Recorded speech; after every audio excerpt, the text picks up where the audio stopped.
G'day, I'm Ian Smith and I'm enjoying my 24-foot Ranger class gaff-rigged sloop that I've built over the last 10 years. I chose to use Dyneema for the standing rigging on this boat, and I got my old mate Sydney rigger Joe Henderson to do it. And there's a few differences to the wire rigging that I'm used to. I have Dyneema lanyards instead of turnbuckles. The forestay turns in an eye on the end of the bowsprit and is secured to a strop on the bowsprit so that the jib hangs won't jam on a long lower splice. And there's lots of traditional serving in modern materials. I recently sat down with the legendary Joe Henderson to talk about using Dyneema on traditional rigs.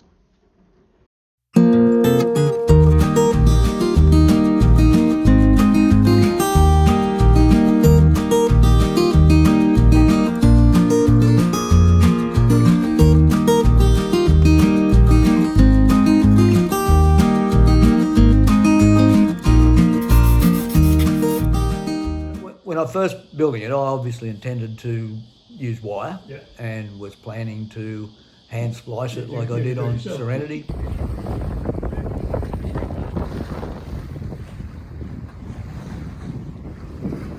And on my 18-footer Britannia.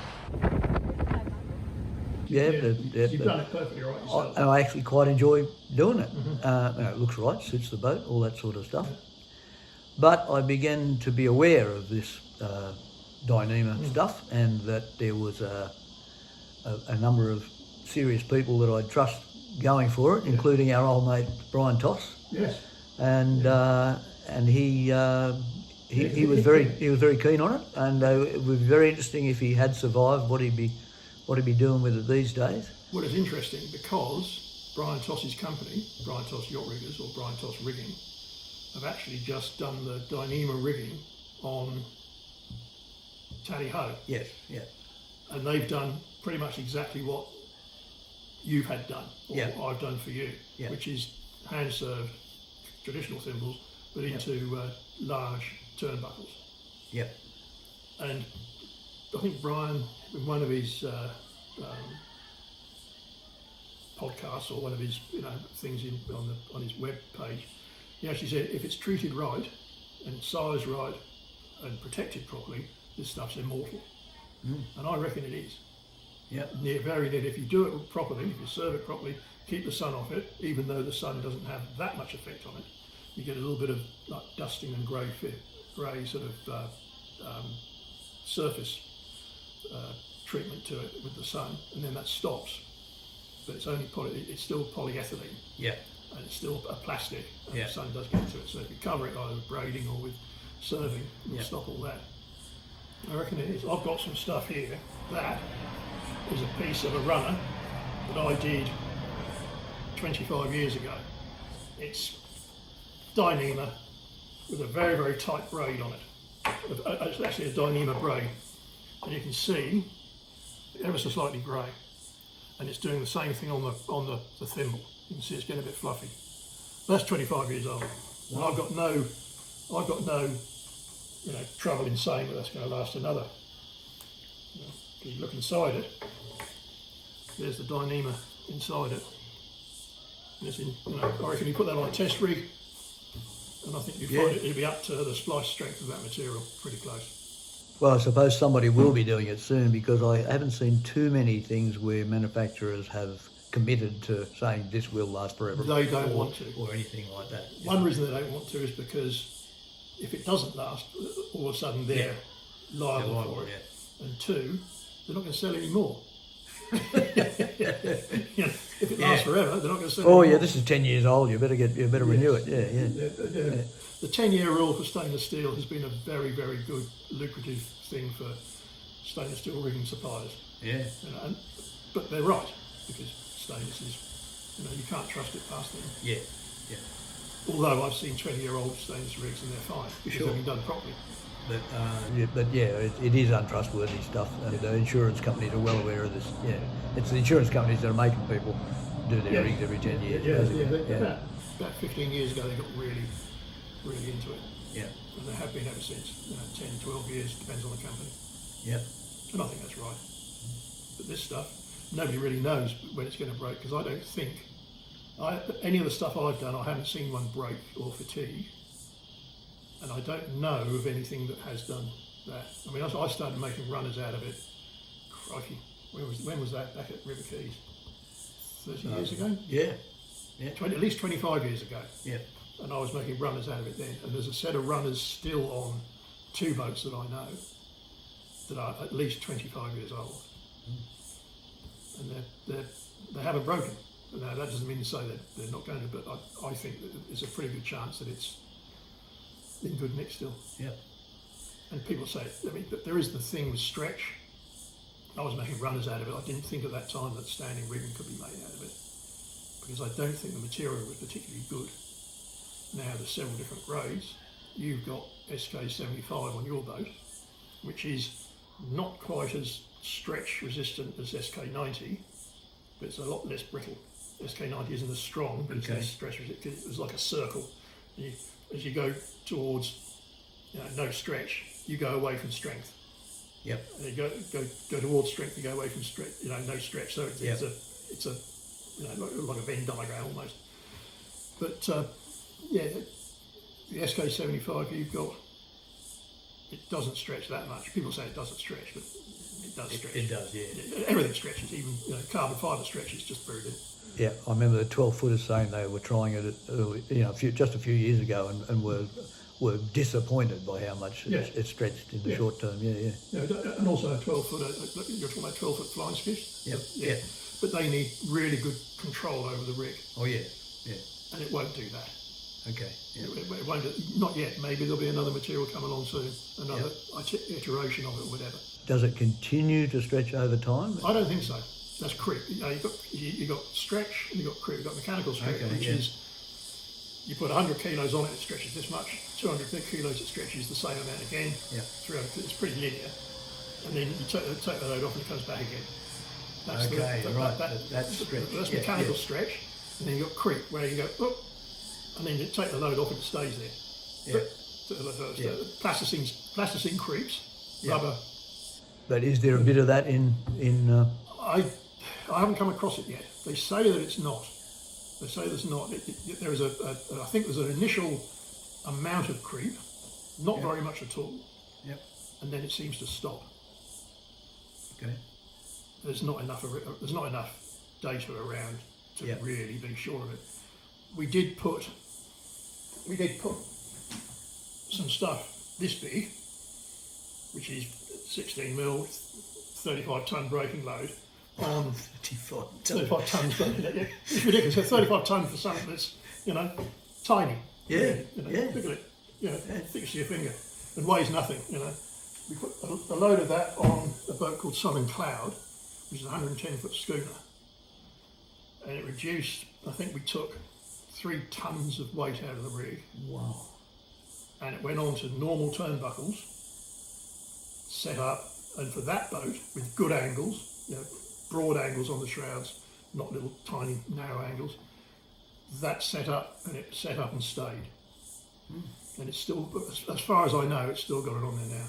I haven't seen the boat for 5-6 years, but I think it's still on there now. But if you did use turnbuckles, you'd set them to the widest thing to start off with. And you have to be very careful with making it. It has to be right on the outside, because the first bit comes in. Also, we were putting 50 tons on the test bed. Yeah. Making it, stressing it to 50 tons, doing all the serving, all the end treatments, and then that tendon, as we call it, was fine. It was sort of like pre-stressed. Yeah. So most of the stretch comes from, or the elongation, let's say, comes from the splice itself pulling down, because the splice is only like a ski splice. Right, so it's not the material stretching. It's not a material, it's constructional stretch. Yeah. Settling down around the thimbles, splice settling down. The body of the material is pretty well, doesn't move much because it's heat set in the factory, but when you start mucking around with the ends, you always disturb it. Yeah. And it comes down. But it doesn't, if I was having a cruising boat, I'd be having it. I would use stuff like this, and I'd do. Yep. I wouldn't use the braiding. This stuff. This is for fishing lines and trawl warps and things. It's got a really tight, very tight Dyneema braid over the top of a very tight Dyneema inner braid. I wouldn't use that. I'd be using the serving like we have on yours. Yep. And I'd serve the whole length. Yep. It is Dyneema serving. That's so, Dyneema. yeah. No, it's just polyester serving. Oh, polyester serving. Polyester serving, Yep. which is really good. It's UV resistant. Yep. And holds the splice. So you put a load on it. Yeah, yeah. Serve it, and it doesn't come back. Yep. And I think we saved. Well, I reckon we saved 2.5 tons on Southern Cloud, and I reckon we probably saved 15-20 kilos on yours, which isn't a huge amount. But when it's up there, there's a lever arm. So I always reckon that if you went to an America's Cup yacht when they were yachts, it said to them, I can save you 10 kilos at the top of your mast. I reckon they'd pay you $100,000 to lose 10 kilos at the top of the mast, because it was that important to lose the weight. yeah, As it comes down, they don't care that much. yeah, And I don't think you're going to have to do much maintenance on it. Obviously, if you go alongside a wharf and saw up and down on a concrete wharf, there'll be a problem. yeah.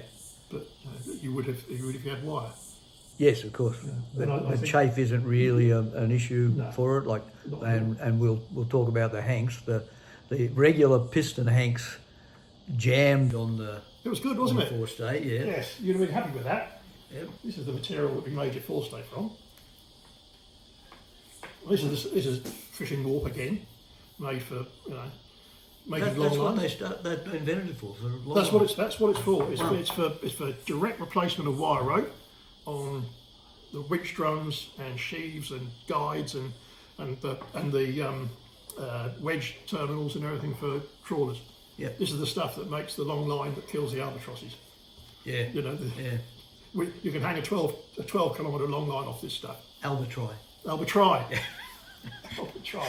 Yeah, but that's the forestay. But the trouble is that if you have a standard piston hang, Yeah. which is like that, get an angle on it and it jams. And it So jams, you have yeah. to choose your hangs. Yeah. So the On your recommendation, we went to the Witchard, Witchard. nice big open thing. Looked like a climbing It looks like a thing. climbing yeah. carabiner, but Yeah. But as soon as we put those on, it just shot up. It does. It does Yeah, work. worked perfectly. Worked better than the Well, there's a fluke for you. piston hanks on my wire staysail on the other boat. Well, there's a fluke for you. Yeah.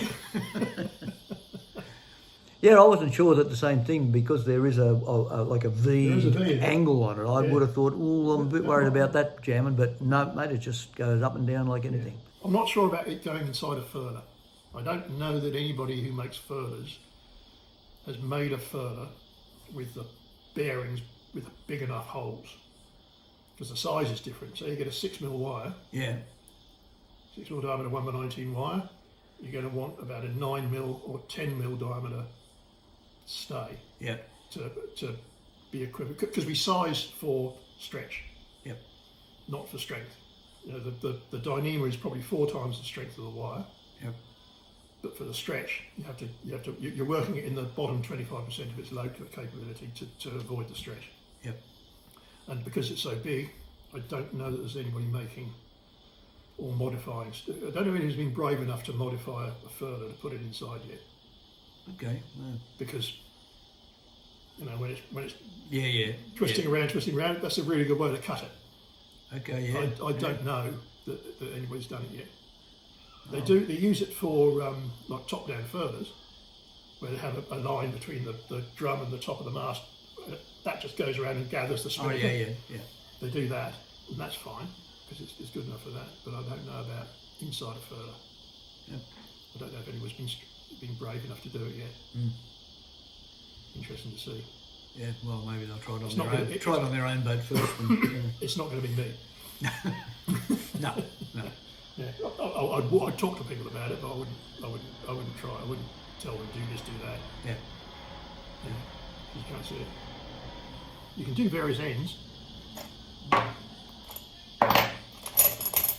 If you just treat it like wire, if you just do the same fitting there's a normal splice into a thimble. That's just not hasn't been served. Just around a normal thimble. And these are, if you're going to do it around thimbles, get Riley thimbles. They're the best in the world. You won't find a better thimble than Riley. Okay. Even though Riley meant to have stopped trading, there's a guy up on the Central Coast who's making them. So he's started to remake them. You can put them into the normal low friction ring, obviously with a lanyard. Yep. Or we've done this for either aluminium or bronze. I think there's some stainless steel ones on the market. They call them wheel thimbles, and that goes into the jaw of a turnbuckle. Yep. Trouble is that all the turnbuckles you have, that are the right size for the wire or for the Dyneema, have small jaws. Yeah. So you have to go the next size up. So you don't really save a great deal. Yeah. You know, if you would normally use a 1/2 inch, you have to use a 7/8. Wow. It's just one of those. And the cost just goes mad. The cost goes mad. And you have to have toggles to stop the turnbuckle breaking. Yeah. Whereas with a lanyard like you have, that's all gone. That fundamentally is what you have on your rig. You've got a thimble like that. Yep. And a lanyard rather than that. This is what was on this for the 20 years that we were using it. Yep. And there's the braid around the eye. Up in here, you can see the taper of the splice. There's the tapered portion. Yep. There's the parallel portion, and there's the serving over the top, which has just been put on with the standard. Okay. Yep. This is probably 60 years old. It's funny how things come back, isn't it? Yeah. Yeah. And that's just run it up. You know, that's how we put it on. Yep. And I was adjusting the lanyards on your boat with that. Yeah. Which is all you need. Yeah. Just a healer. Yep. You know. Hopefully, I don't think they're going to move much. No. And splicing it, I remember you saying that the Brummel splice is not necessarily the way to go. One of the last things that Brion Toss was talking about is that they've been using the Brummel, the Moibus Brummel, for ages. And one of the problems with it is that if you do a Brummel and you don't bury the end, the Brummel gets all hobbled up and it starts to pull and all that sort of thing. It's not very nice. There's a real distortion at the neck of the. If there's not a Brummel in here, if there was, there'd be a real distortion here where you in and out, and then you do the taper. And when you stress it, what happens is that if this is right here, this will grip and hold, and the Brummel may not pull up tight. Yep. If the Brummel doesn't pull up tight, why have you got it there? Yeah. And I don't use a Brummel on standing rigging. Yep. If it's being served. If it's just being bare like this, then yes, do it, because it's nice and secure. But you're still going to do a seizing or a whipping there to stop it flogging loose. I do it, and the other thing is that people say, oh, you've got to have really long berries because it's so slippery. Well, if you have a really long berry, what happens is this part of the outer grips the tapered part, this bit moves up and grips that part, and in the middle you have a slack part. Okay. Because the load is being transferred by the outer to the inner here, and by the outer to the inner here, and the outer here is doing nothing. It's really odd, really odd. You have to really get the right proportion, and we worked it out. It's like. Is it, say, longer than you would do in a polyester rope? Yeah, you wouldn't do a polyester rope like this. Okay, yeah. You would do a water ski rope like this. Yeah, That's why they call it a ski splice, because it's the same as you just shove the corner in. But if you get the lengths right, what I do is I'll count the crosses rather than having the length. Count the crosses so that it's always all the same, and it's usually about 25 crosses long for the taper, and that's as you go bigger it gets longer, as you go smaller it gets longer, it gets shorter. But yeah, he was questioning the reason for using a Brummel. Yeah, there's a climbing guy that does videos where he's got a great setup for testing. Yes, he has. I've seen that. He breaks a lot of stuff, doesn't he? He does. It goes off bang, doesn't it? Yeah, it goes very bang. good. And he was saying the same thing, that the Brummel is irrelevant. He was talking about the length of the berry is more important than the Brummel. Yeah. But he'd be one to catch up on. I'll put it up on the screen when I put it together. But also, there's a lot of the Brummel is different because you have to put the bitter end through the standing part, then the standing part through the bitter end. So it's like that. It's a but as you pull it, it pulls together. I saw cliffhanger, and I'm not trusting that. Yeah, I wouldn't either. But I don't think that's a particularly strong. I think that's stronger. But if you don't get it right, you'll see on four-wheel drive forums and sites and YouTube videos how to splice they call it plasma. They call it the rope. They use it. They're using this stuff all the time on four-wheel drive winches and things like that. Yeah. And they call it plasma because that's it's Dyneema, mate. It's not, or it's actually Chineema because it's all made in China. Okay. Yeah. Which Chineema is not bad stuff. Just don't expect it to be as strong as a real gear. If you go on about 2/3, it's okay. And it's all the same stuff. Yeah. Just not made as well. But they're on a four-wheel drive forum.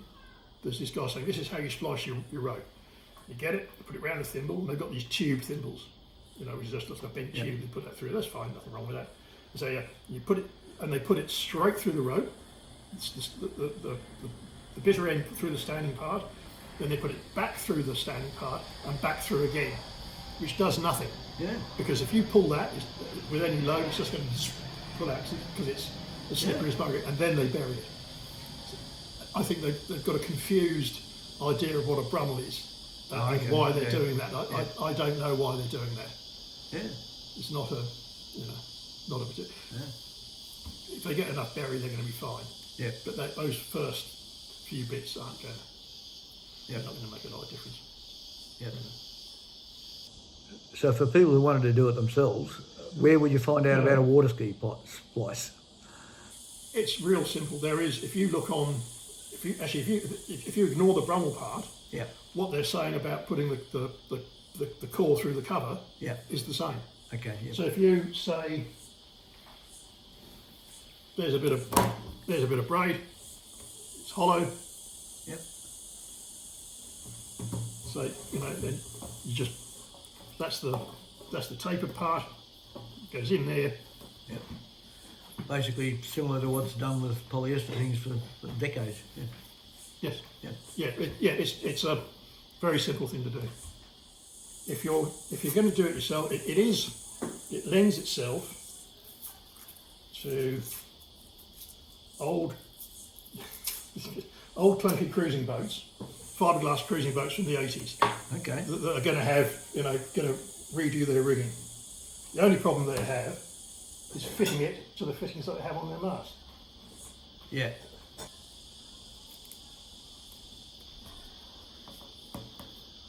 That's going to go around the thimble. Yep. Yep. You normally use a hollow fid to do it? Yeah. Hollow fid or a bent piece of wire up this way and pull it back the other way. Yep. But obviously this end would be tapered usually. Yeah. How wide's the camera then? You got it, yep. Yeah, that's it. And that's about, I reckon that if you were to put that on test rig, that would hold. Okay. If you added a bit of tapering over here, that'd be perfect. That's what?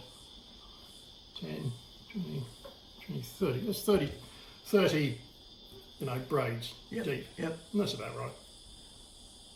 Yeah, and for a toe warp or something, you just wouldn't bother tapering it, but you need to taper it. Yep. And you can. The best thing about it is you can adjust the thing to fit your thimble properly. Oh right. Okay.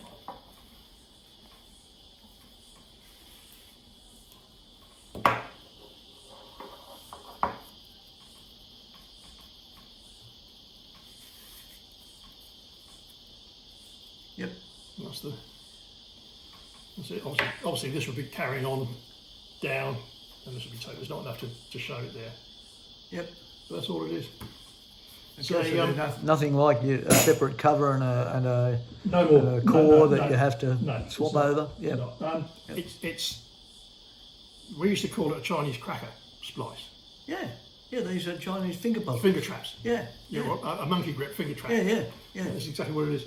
That is the same. There's also a thing called a constrictor, which is a rope clutch. Yeah. Which works on this principle. Okay. Yeah. They've got a piece of this with the end nicely finished. That's fixed, and they've got a piece of line that bunches it up to allow it to move through. And when they want to grip it, they let that go, and it grips it. Right. Yeah. And they're about that big. And that's stable under continuous load. Yeah. Is it also stable if it was flogging? No. Oh, okay. Flogging it would be. You know. Yeah. that will happen. This is why you still need. You can do it yourself. And you can do it yourself, and it's really simple to do it yourself. Yeah. This is an easy splice to do. Once you've got the idea of the lengths and how much it shortens up and to get the lengths right.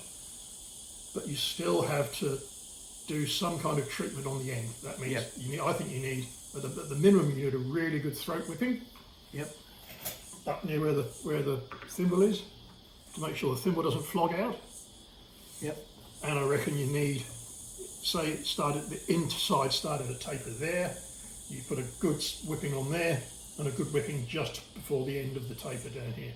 Yep. And I reckon you get it then. And you can do some stitching like this as well. Brion Toss was really in favour of plenty of stitching.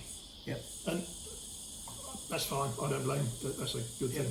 Yep. You know? And there are plenty of rigs around with just that, bare Dyneema. But on mine you serve on yours around the eye, and then you serve. Well, there's a bit of braid around the eye. Yeah. And then there's serving on the whole length of it. Right. Yeah. Literally, we're doing what they would have done 500 years ago. Yeah. Serving fibre. Yeah. Serving fibre standing rigging to stop it moving around and keep protecting it. Yeah. And using dead eyes and lanyards. Yeah. And that's what. So we can't say it's not traditional in a way. No, it's just the material. Yeah. That's all. Yeah. If you treat it like you would treat wire, with the end treatments and the protection and the care that you do it with, it'll be fine. Yep. It'll be fine. There's nothing, there are so many people doing it now. Yeah. When I first started doing runners, people go, what's this? Cane furniture. It worked on a few, but it wasn't fashionable enough. You can just buy 500 metres of 12mm Dyneema off the internet and do your own rigging. Yeah. But it's making things fit. This is the equivalent for about 10mm 1x19 wire, but you won't get that into the tang on the mast where a 1/2 inch or a 5/8 pin went. Yeah. So what you have to do is to do a little lanyard there, or you have to make the tang bigger or whatever to retrofit to a modern rig is a lot of mucking around. Yeah. But I think it's worth it. It is worth it. And I think what you need to do also, if you're going to do it, keep your turnbuckles. Turnbuckle jaw here. Have a 100mm lanyard in your turnbuckle. Okay, yeah. Because, and then you might be able to get this back in. After 6 months, you might be able to take the lanyard out. Because you're going to close your turnbuckle up. Yeah. Because it'll move, the splice will move, because not everybody can put 12 tons on it in your workshop. Yeah. So you do a normal splice, the boat puts the stretching into it, and then the compression and the consolidating of the fibres, and then you take the lanyard out. Mm. It's a good thing. In a future episode, we'll go into more detail on the techniques and give you an update on the rig in use. Thanks for watching, and we'll see you again on Smithy's Boat Shed channel.